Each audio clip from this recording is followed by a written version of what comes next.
네, 안녕하세요. 초등생활 처방전 어린이 여러분 반갑습니다. 이 친절한 서연쌤과 함께하는 논술 시간입니다.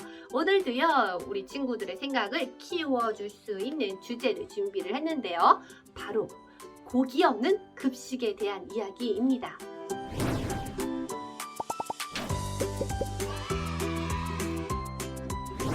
여러분 혹시 이 고기의 메뉴, 반찬이 이 환경오염을 일으킬 수 있다는 사실 알고 있었나요? 이 프랑스의 리옹시에서 고기 없는 급식을 발표했습니다. 그래서 논란이 일고 있는데요. 왜 이렇게 고기 없는 급식을 발표를 했을까? 함께 생각해 보고요. 그것에 대해서 찬성하는지 반대하는지 입장을 정리해 보고 또 생각해 보도록 해요. 이 프랑스 리옹시의 이 시장인 이름이요. 두세 시장이에요. 근데 이 두세 시장이 기후변화와 온실가스 증가를 막기 위해서 채식을 권장을 하는 그런 친환경 정책을 공약으로 내세웠었다고 합니다. 그래서요, 이 당선 직후에 이 리옹시에 있는 한 초등학교에 찾아가서 학생들에게 고기를 안 먹는다고 해서 우리가 위험해지지 않습니다. 지구에 부담을 덜기 위해서 우리는 육식 소비를 줄여야 합니다. 라고 말을 했다고 합니다. 아니, 선생님, 어떻게 고기가 없을 수 있어요? 이렇게 깜짝 놀라는 친구들이 있을 텐데요.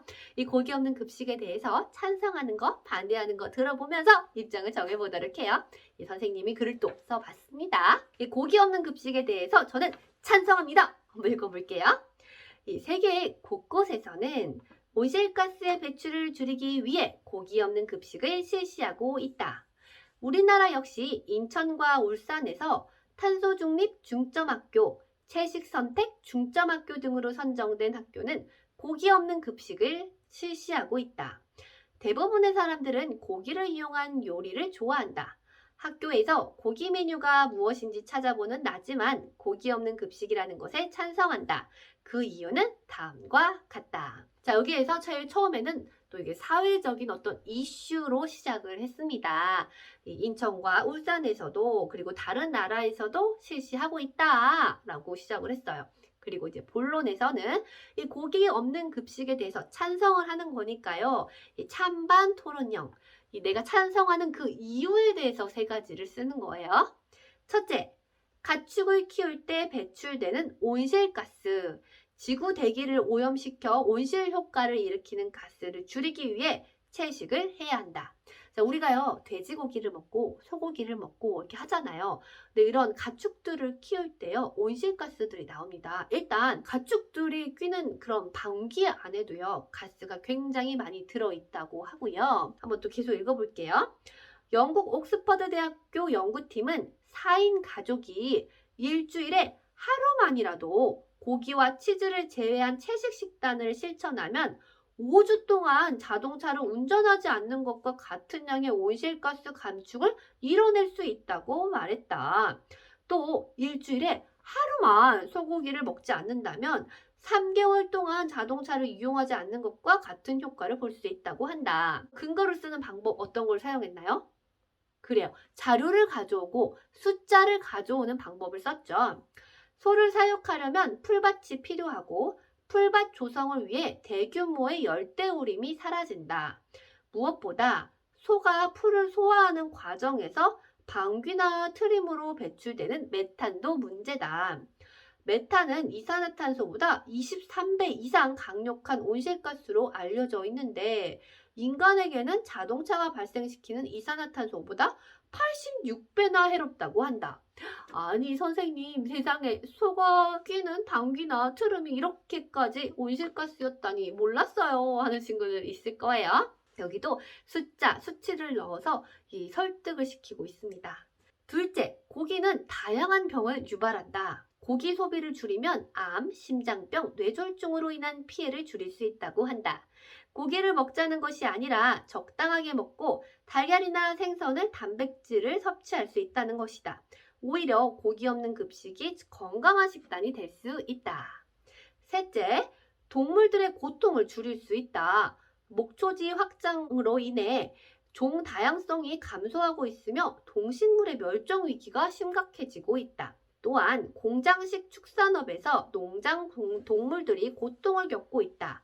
우리가 고기의 섭취를 줄이면 동물들이 겪는 고통을 줄이는 것이다. 소나 돼지 같은 것들은 좁은 우리에 가둬가지고 키우기도 하잖아요. 그러면은 굉장히 고통스럽죠. 그래서 이런 고통을 또 줄일 수 있다는 거죠. 당장 맛있는 고기지만 일주일에 하루만이라도 줄여도 멀리 보았을 때 우리가 사는 지구를 지키는 일, 동물과 함께 살아가는 일, 우리의 건강을 지키는 일이 될 수 있다. 일주일에 단 하루만이라도 고기 없는 급식을 통해 지구를 지켜나가는 일에 동참하도록 하자. 라고 이제 찬성을 했습니다. 그러면 이번에는요, 고기 없는 급식에 반대합니다 라는 입장을 한번 살펴봐야 되겠죠. 선생님 말에 귀 쫑긋 하면서 영상을 끝까지 들어봤으면 좋겠어요. 세계 곳곳에서는 온실가스의 배출을 줄이기 위해 고기 없는 급식을 실시하고 있다.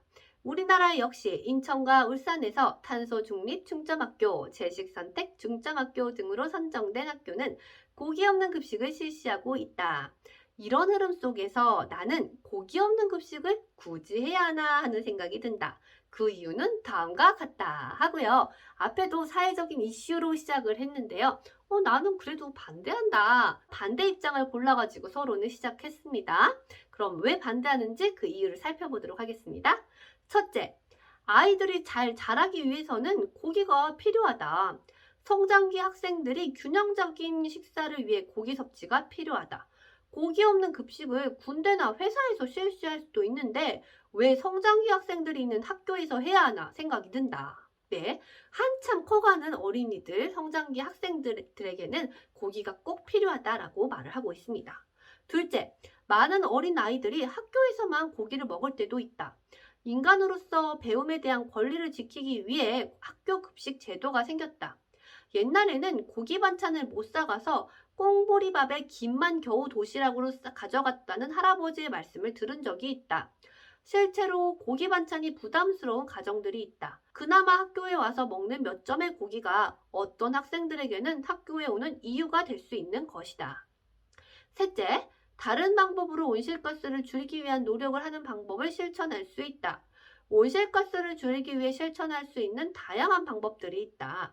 대중교통 이용하기, 가까운 거리는 걸어가기, 샴푸 사용량 줄이기, 일회용품 줄이기와 같은 방법들을 제대로 실천하면서 온실가스 줄이기를 충분히 할 수 있다. 이렇게 해서 본론을 썼습니다. 그리고 마지막 결론은요. 밥 먹을 때는 개도 안 건드린다는 속담이 있다. 고기 없는 메뉴는 신념이 있는 사람들이 가정에서 선택하여 실천할 수 있다. 그게 싫은 사람도 있는데 일방적이고 강제적으로 실시하는 것은 인간의 기본 권리 침해라고 생각한다. 라고 이 고기 없는 급식에 대한 반대의 입장, 그 글도 생각해 보았습니다. 자, 여기에서 속담도 들어가고 경험도 들어가고 뉴스도 들어갔습니다. 오늘요, 선생님과 함께 고기 없는 급식에 대한 이야기를 들어보니까요. 제가 생각이 좀 많아졌어요. 라고 생각을 하는 친구들이 있을 거예요. 이 선생님이랑 어떤 주제에 대해서 공부를 하면은요. 그 주제와 관련된 책을 찾아보고 기사도 좀 찾아봤으면 좋겠어요. 그러니까 이제 환경 오염에 대한 그런 책들도 도서관에서 찾아보고요. 왜 도대체 우리가 고기를 먹는 것이 환경 오염과 관련이 있는 것인가도 생각을 더 해보는 거죠. 그리고 찬성 반대 입장을 정해가지고 또 내 글도 써보는 겁니다.